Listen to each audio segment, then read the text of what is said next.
Hello book friends, it's me Laura Lee with my book box update for this week. So last week I didn't get quite as much reading as I had hoped, but I did get some things finished. So let's talk about what I did do.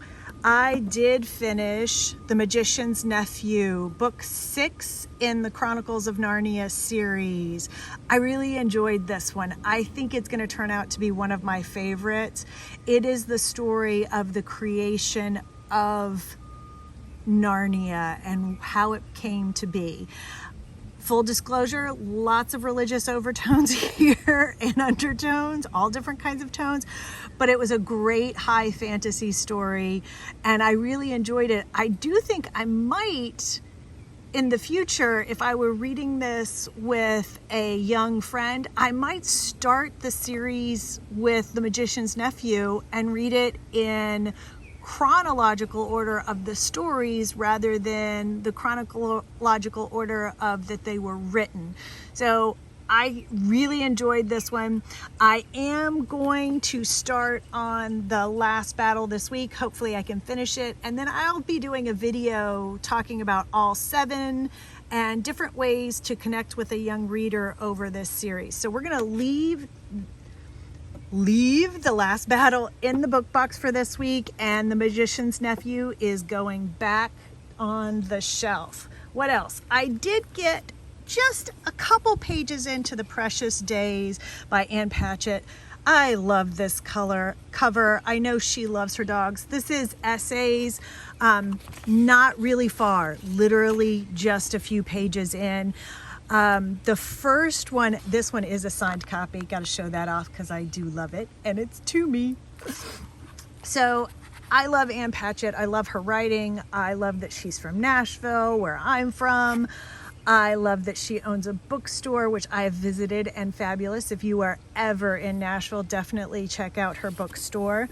The first little short story is about her fathers, which I did not realize she had 3 fathers. So I'll let you know a little more about this as I get further in. I'm going to put that back in. It's staying put. I did start just last night Chanel's Riviera with my Bubbles and a Book for Sunday evening. This is not quite what I expected. Honestly, I didn't do a whole lot of research into it. Loved the cover, loved the idea of a book about Chanel, the Riviera, and this time period. So I just kind of dove in. So I've only read the first chapter. Look at that. Bookends. I love that. And the front. Love this book.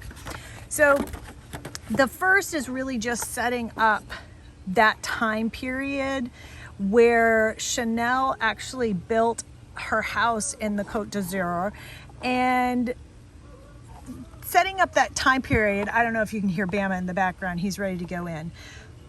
But La Pasa is the home she built there, and it was really the only home, permanent home she had for many, many years.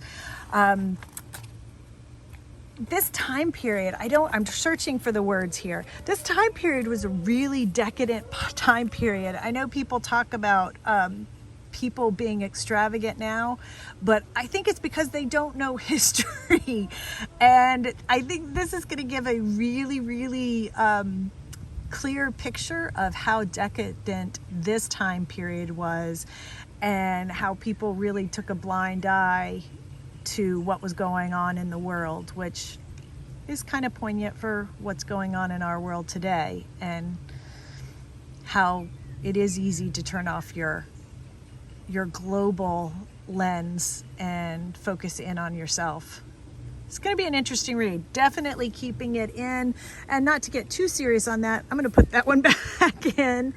And then the other one I did get some reading in is Tony Robbins' Life Force. I got to tell you, this book is a lot. And I am on, I believe, chapter 7. You can notice I got a ton of tabs going on here. So at this point, it's really talking a lot about changing our attitude towards medicine and towards healthcare and moving away from, and I think I even made a note here, Fountain Health is their actual medical office, and they are opening offices all over the country. But their whole philosophy is moving to a proactive and a preventative medicine rather than reactive, which is what our traditional medicine really just deals with what happens, not after it started. And really, if you look into it, a lot of times it's really dealing with symptoms, not the actual cause. So far into this book, it's a lot of overview. I'm not to the sections in the back where we're really going to start talking about individual therapies and those kinds of things.